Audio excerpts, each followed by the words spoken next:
right now. So I'll actually, if anyone has any questions, feel free to drop it in the chat. Or actually, I think if you don't have any other questions or anything else, Dr. Nelson, we can just go straight to Q&A.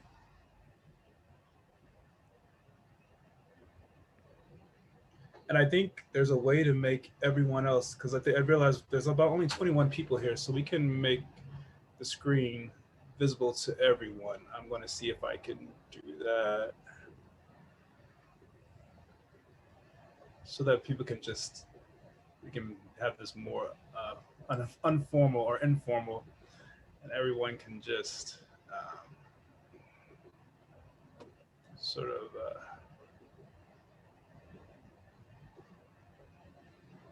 speak up.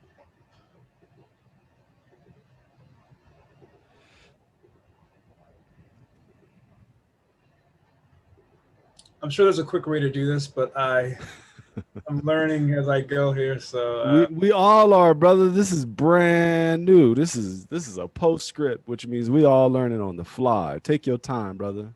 We all here.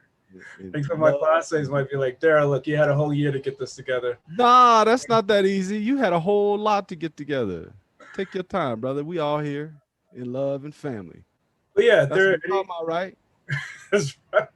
You know what I mean? Come on. Well, to that point, I do want to acknowledge the fact or be transparent that I'm also, or have family who are direct descendants of Black Dome's founders as well. You mentioned the Boyers. Through my maternal grandmother, my third great uncle had a son. My third great uncle is Duncan Clipper, who had a son, Oscar Clipper Sr., who married Ella or Edmonia Boyer, who was the wife of the founder, Frank Boyer. So it's always fascinating to hear the stories, to hear what you've been able to find and research that I've heard through family lore. So again, if there's anyone who have any questions, feel free to speak out. I think we're small enough where we can all sort of speak. Any questions, anyone? I think Ann, did I see a hand from you, Ann Banks? I'll start off with Blackdom was a real place. And I'll wait for somebody to come up with a question. But my brother, I have one thing. He thought I made it up. Okay. Go ahead, Ann. I just wanted to mention that when you were talking about Nicodemus, Kansas, John Brown jumped into my mind. And I quickly looked that up. And in fact, he did play a part in basically the way and the way that developed. So John Brown is everywhere. Wow.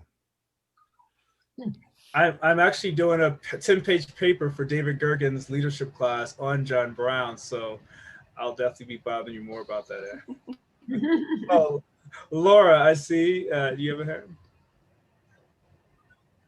Yes. Hi, Daryl. Well, it's so nice to see you and hear you. And it looks like you've got some great video clips, and I'm wondering if there is a whole film coming at some point based on the interviews that you did with those folks we saw in the clip.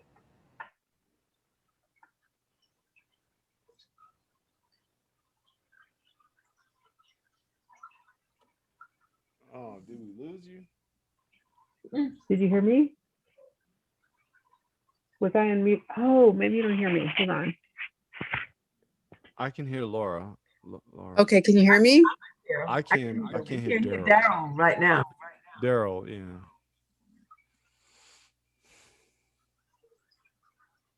Barbara? Yeah. Here you are.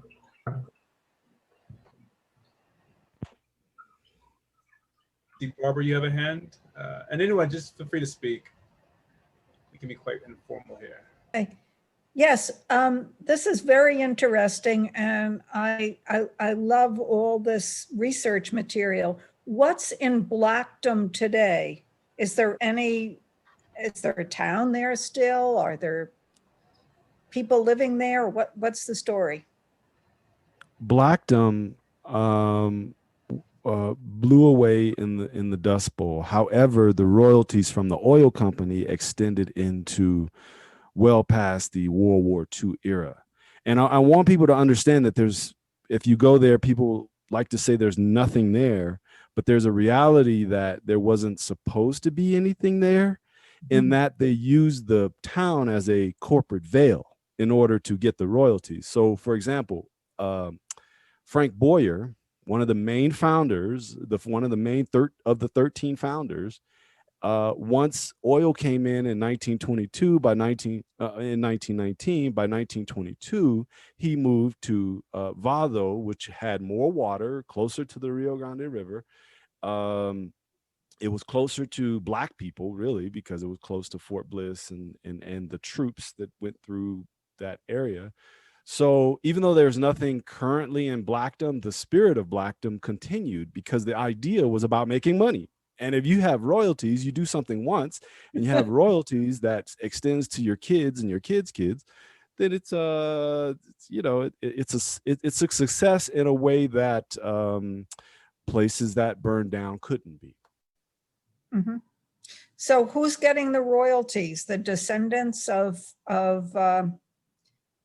I would like to know that too. Going into the present is pretty difficult. There's a lot of material I have that is loose, so I don't, and when it came to oil companies, they turned over pretty quickly. So figuring that out would take a financial investment.